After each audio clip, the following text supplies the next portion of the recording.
Hey everyone, you're here with Mark Powell at PerfectGardens.com. So got a good question from Alexander. He's living in Pennsylvania, has his medical card, loves to grow, and he wants to get into the cultivation of the plants. He's wondering what he has to do and if there's any progress in the legal side if you have your medical card in the state of Pennsylvania. So in this video, we're going to get into how to make the fundamental decisions whether to start cultivating in your state and whether it's right for you. Let's go ahead and get into it. Are you tired of getting crappy advice from your local hydroponics store? Or having to search all over forums to get advice that only takes you in different directions than solving your immediate problem? Well, join our membership for $50 a month. You get direct access to me. We'll connect on WhatsApp app. And just like this gentleman that started back in July with us, as problems arise, we are here for you. Okay, so the first thing I want to let you guys know, the judge does not let you go because of ignorance. Remember that. Just because you don't know the laws doesn't mean you can use that as a legal defense if you get in trouble. How I always go through decision making whenever I'm entering into a regulated area or an unregulated area that there's just not a lot of laws in place is to really comprehend the consequences of my decision. Because the way the laws work is if you break a law, just a specific law, and then they start to search around your area for other things you might have done or also possibly might be illegal, before you know it, they have one illegal activity, two illegal activities, 3, 4, 5, and then what happens is it's 1 plus 2 plus 3 plus 4 equals your sentence. It's not you did 4 crimes, and because you did 4 crimes and each of them are 5, 7, 3, and 6, we're going to get the average of all of them and that's your sentence. No, it could be a 25-year sentence. And that's how they really get you. The legal system does not want a fight. And so what they're going to do is they want you to plea for a deal. If every single person out there that was in trouble with the law, it didn't matter if it was court, tickets, everything, if all of us as a country actually just fought every single time, the legal system would completely crash. What's really interesting about it is that it would take forever for a case to actually get to the docket if we all as united together as a country and fought the laws just by saying, no, I'm not going to accept your 25-year sentence. I'm going to fight you the whole way. But a lot of people cave because they're like, oh man, I don't want to spend 25 years of my life in jail. And so they say, yeah, I'll take a 5-year sentence and just throw their hands up in the air. Although there's so many things that happen between the point when you get in trouble to the point when the case is actually being judged by a judge that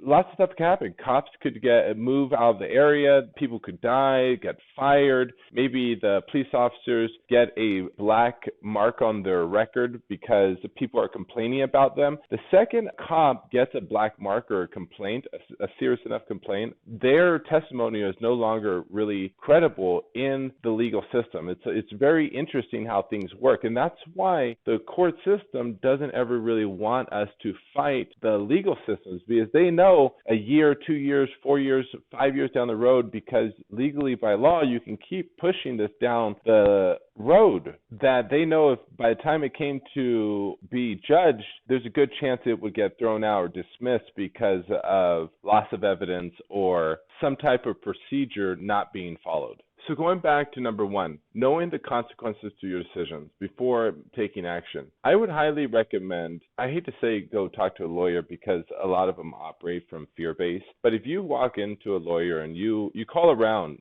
2, 3, 5 lawyers and talk to them. Just be like, hey, I want to bring on a lawyer as a retainer and I'm looking to speak with the lawyer for free 30 minutes to 45 minutes. I want to see if we're in line with our values. I'm not in trouble. I don't have any immediate emergencies. I just want to drop a retainer and have a lawyer on hand. When you say those types of words, that's what these lawyers are going to want your money. If after you get in trouble, trust me guys, they're going to charge you, I need you to put a $10,000 retainer on this. This is a serious situation. Because you don't know and you're panicking and you're fearful, you whip out all the credit cards, you max yourself out, put yourself in debt, and before you know it, they have all their money. So this is a great technique on being able to get a lot of free legal advice information from a whole bunch of different lawyers in your area. Just get a huge list this is what I do. I get 10, 15 lawyers' names, and I tell them, listen, I want to put a $10,000 retainer on, but I don't really know if you're a knowledgeable lawyer. I've worked with a lot of lawyers before. Most of them don't know Tom, Dick from Harry. And I have a few questions, and I want to see how you'll answer them. Because at the end of the day, if I don't like how you're going to answer it or defend me, what's the point of even spending money with you in the first place? And just by doing that, they're going to give you their time for free. And think about it. These lawyers are going to normally charge you anywhere from a low-end lawyer is going to charge you $275 an hour. A high-end lawyer is going to charge you $400 to $500. A top-end lawyer will be $700 to $1,000 an hour. You go in there and you talk to them. And also inflate your story a little bit. You tell them, listen, I am a business owner. I want to get into the cannabis industry and start cultivating for other people. And I wanted to know, what are some of the legal consequences if I start cultivating? Just be quiet at that point. Just start listening. If you can, take in a recorder. Don't show them your recording, because a lot of states it's illegal to record people. But take in a recorder and for your own personal self, just record it, so you're not trying to understand what he's saying. You're just listening, kind of like a one-way. You're letting him speak, and you know the recorder's there, so you can go back and listen to it. And you're just letting him speak, free-flowing it all the way out. And then ask him another question. Say, and whatever he comes from that, if something of interest pops up from whatever he says, ask him the next question. Maybe he's talking about it and he says, oh, blah, blah, yada, yada, whatever. And you say, oh, that's interesting. And then, see, now you start to kind of tunnel in on your specific situation. Because obviously at the end of the day, you might just want to grow 2 or 3 plants for yourself. So he might tell you some bit of regulation in your state, and you say, oh, wow, that's really interesting. So what happens to all those people that are cultivating just 2 or 3 plants? What's the types of consequences for people that don't have their medical recreational card, or do have their medical recreational card, and they start to cultivate just 2 or 3 plants? What have you seen to be a consequence? If there's a complaint, is there raids, or like, how does that work? Yeah, I was just wondering. Before you know it, you start off on a big picture, right? So you initially called him and told him that you're going to drop 10,000, 20,000 with him. Then the second thing you did is the first question you start off is say, you're a big business owner. So he's like, wow, now I'm going to be dealing with a long-term client. Then you let him speak. So now he thinks, wow, because a lot of these lawyers have a lot of ego. So when you let him speak and you just listen, when you listen, he doesn't know how to handle you. If you start being frantic, sitting forward in your chair, and like you're desperate to listen to what he's saying, he's going to know that you're not knowledgeable. If you're sitting back, laying, kind of like slouching, but you're just professional, kind of just more like a top dog, then he's going to giving you the best information possible, because he knows or doesn't know what you know. And when you do that 10 times, 15 times with a whole bunch of different lawyers, even in different lawyers, different counties, obviously you want to contact people in your county. Before you know it, you're going to be able to get very knowledgeable on the lawyers in your area that can defend you if you do run into a problem. And you're going to get tons of free information, because one meeting will lead to the next one that will lead to the next one. You're not going to repeat your questions. You're going to maybe start with 2 or 3 or 4 questions that starts you going down a rabbit hole. And then from one meeting, he's not going to give you more than 30 minutes, 45. Maybe he gives you an hour. He's going to try to ask you if you want to put a retainer down. Just ask him, please email me your information, your retainer. I'm going to go ahead and sit on it and think about it for a little bit. And then just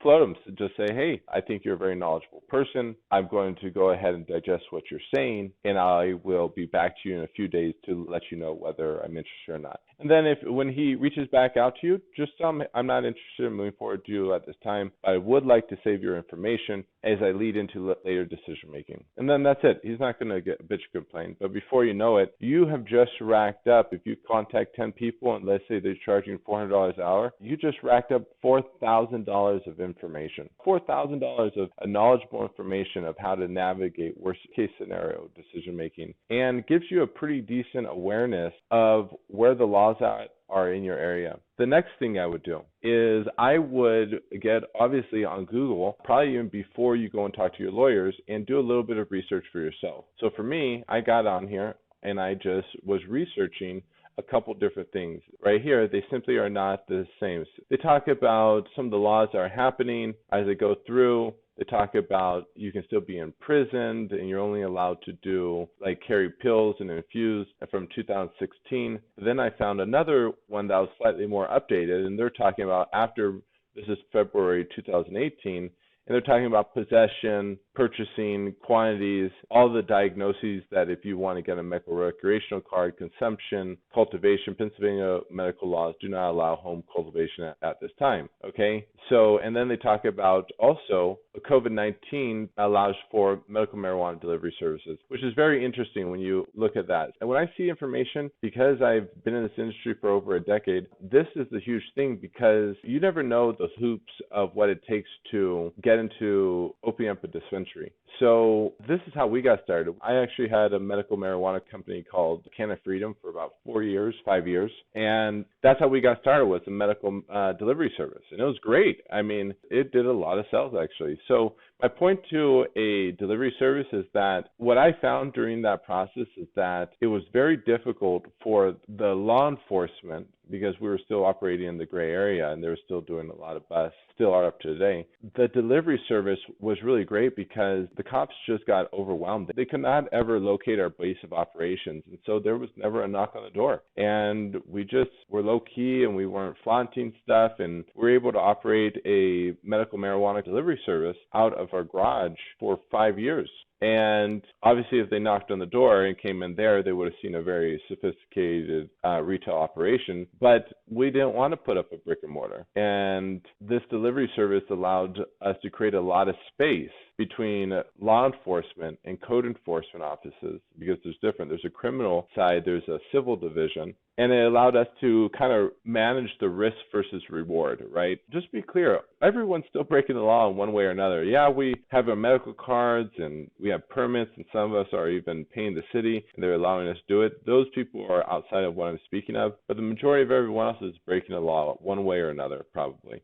So everyone here definitely has some sense of understanding that these plants should never have been legalized in the first place. And we are willing to take on some of the risk to cultivate these plants because the medicine and how they make us feel and how we're able to show up and be better people on a daily basis. I'm speaking about myself. I'm a much better person. I think I'm much more calmer, capable of handling stresses better. And my autism just gets so much better. When I'm sober, I've noticed that, I hate to even use the word sober, but when I'm not smoking, I notice that I'm at such a higher energy. I start stumbling with my words, stuttering. I become like a stuttering Stanley. And before you know it, I'm talking about something with someone and I then jump instantly to a whole nother subject. And before you know it, in my mind, I had already completed that conversation. And in some level, I even operate from the place that I said enough to that person that they should understand what I'm saying.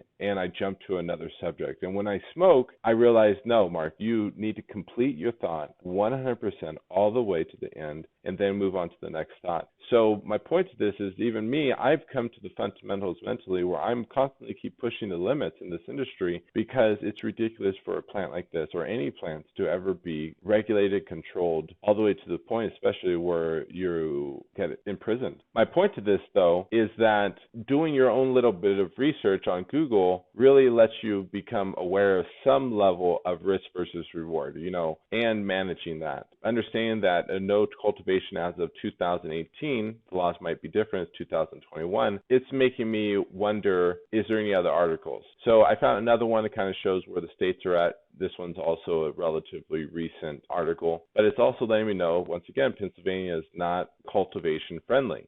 So what I decided to do was I decided to call a county with a code enforcement. Code enforcement is really important to understand, is if there are codes on the books, then you're dealing with the civil division. That means some guy's going to knock on your door and ask you, hey, we got a report that there is a greenhouse you just threw up in the back of your house. Your neighbor is reported on having funny smells. And I was wondering, do you have your medical cannabis card? Are you legally allowed to cultivate? And then at that point, you're able to say a number of different things to get them to back off. And if anyone's interested in those things, I highly recommend checking out my membership because I go into extreme depth on these types of things when I'm working with people on an individual basis. Right now, I don't want to give too much information just because someone might be listening to this in Argentina, the next person might be listening in California, and all over the world. So there's different ways of handling these problems and different ways of approaching it. But basically, you're dealing with a civil division. And a civil division,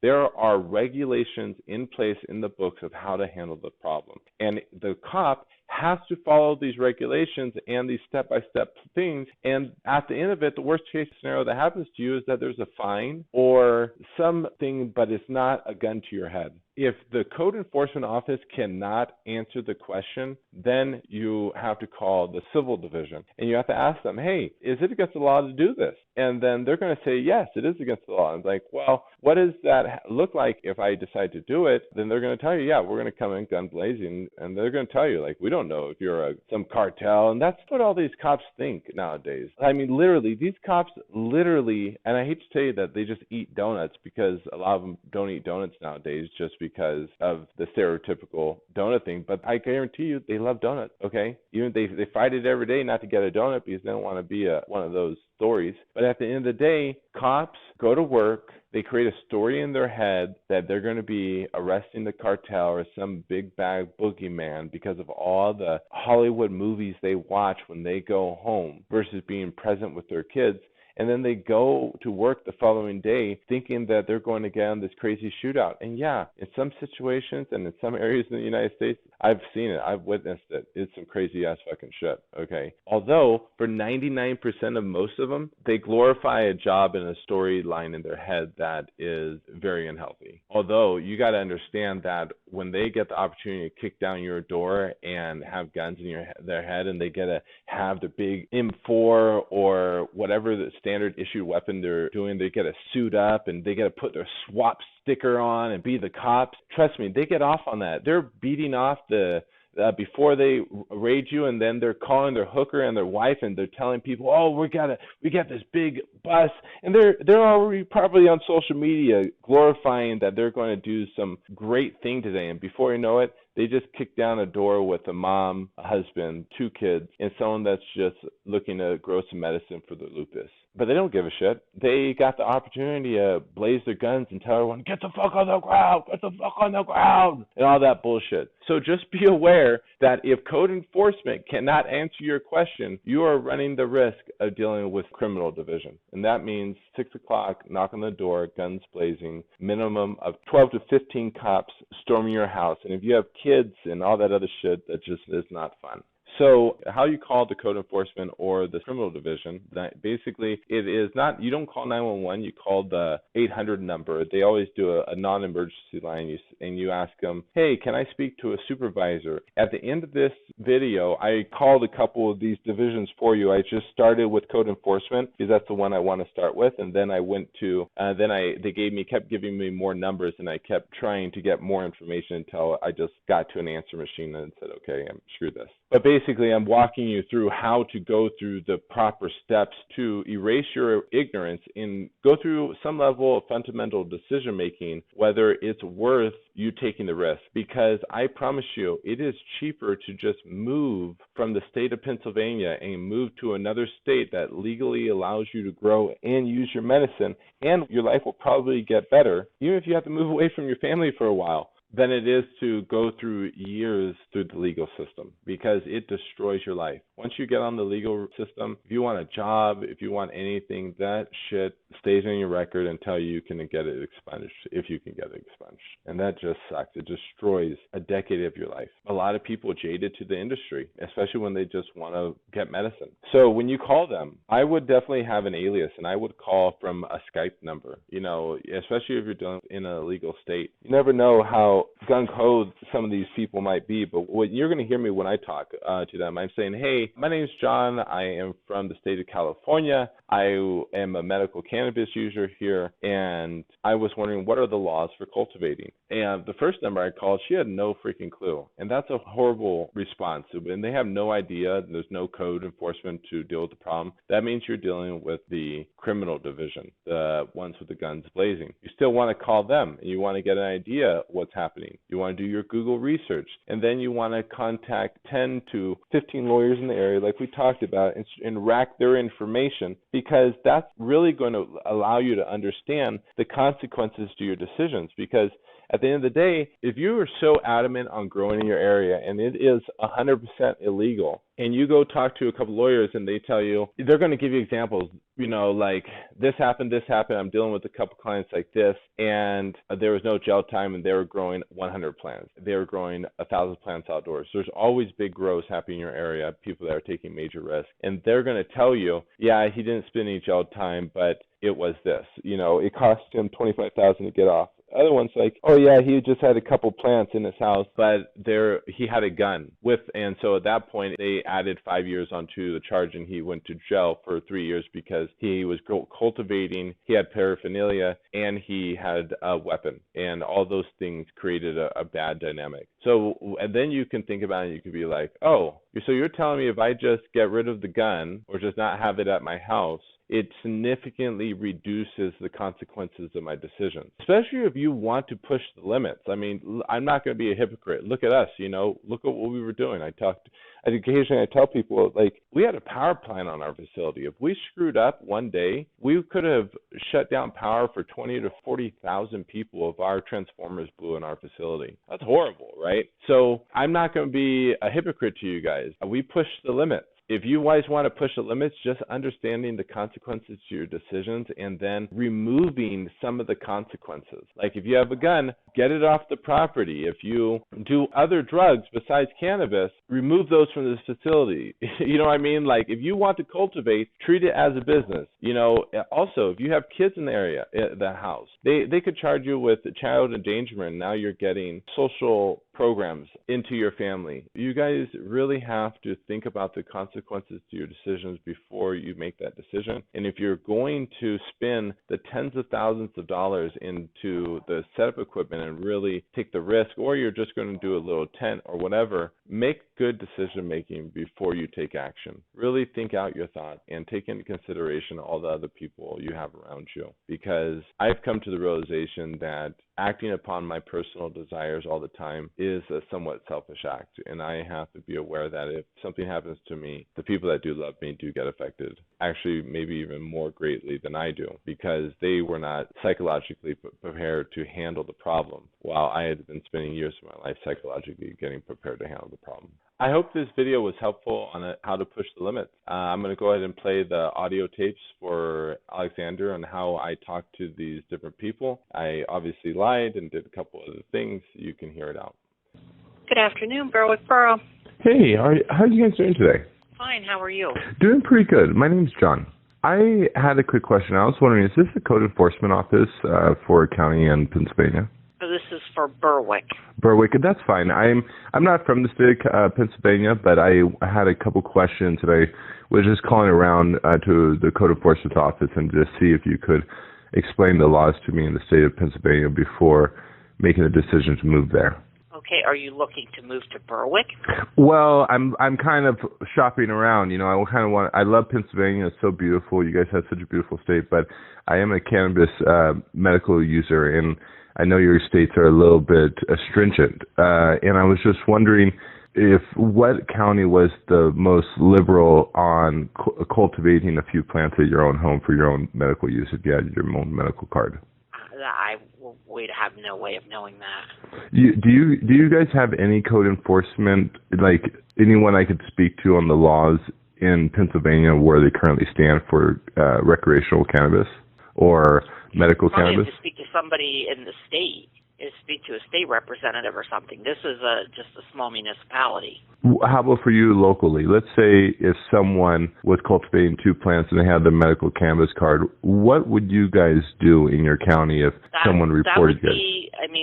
That would be a law enforcement issue. It's not on a code enforcement. Okay, so it's on it's still on the criminal side in Pennsylvania. There's not a civil division for medical cannabis. I have no idea. No idea. Okay.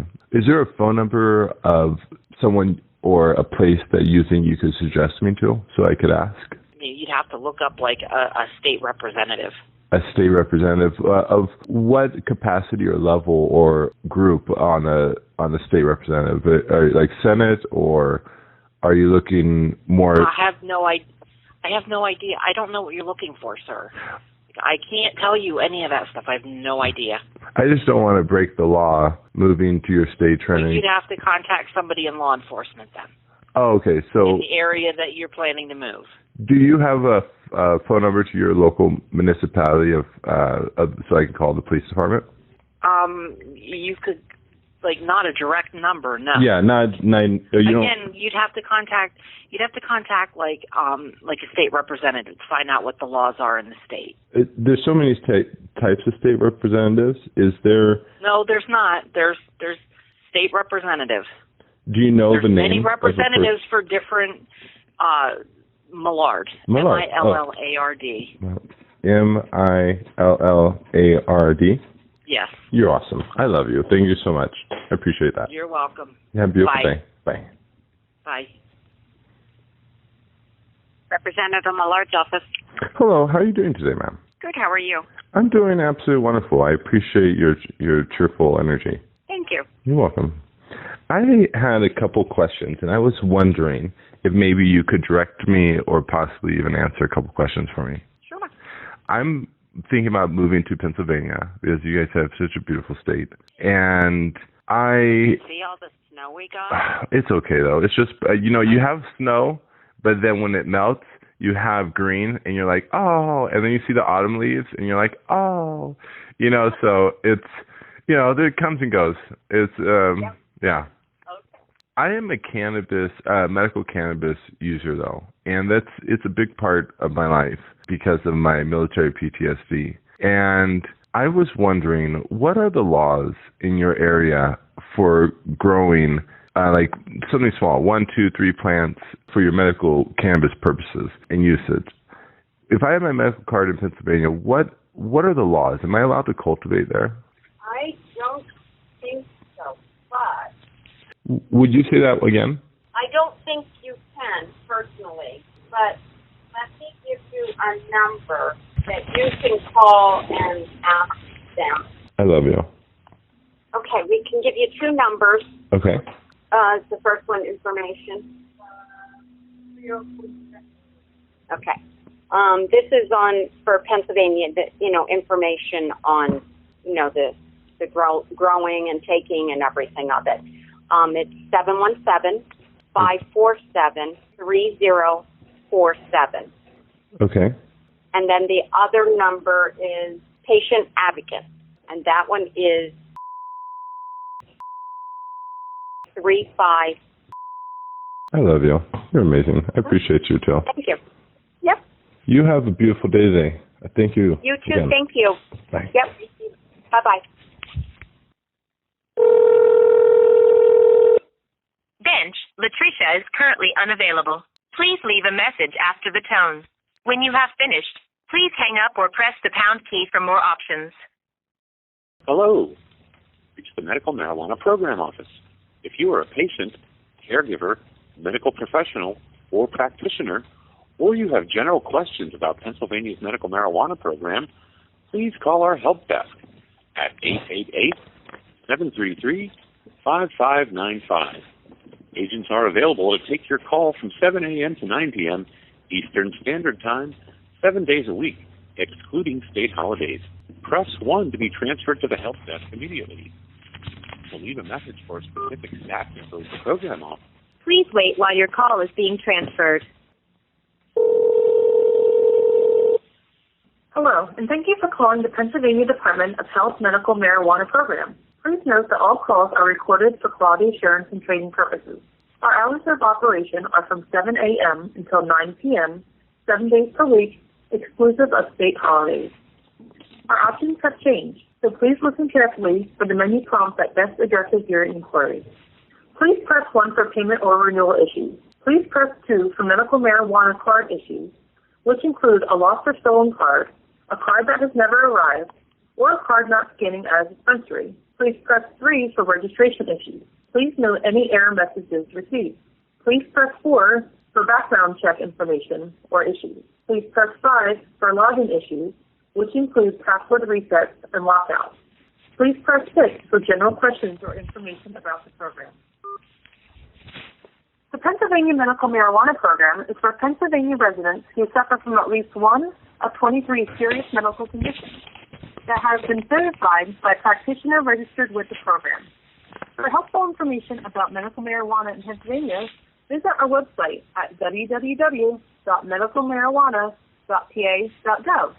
That's www.medicalmarijuana.pa.gov. To participate in the program, all patients and caregivers must register with the Department's Patient and Caregiver Registry. The following steps will guide you through the process. 1. Register for the program. Can be done at www.medicalmarijuana.pa.gov. That's www.medicalmarijuana.pa.gov. 2. Obtain a patient certification. Visit a practitioner who has been approved to participate in this program. A list of physicians can be found on the website previously noted. 3. Complete registration. Thanks so much, and have a great grow, everyone.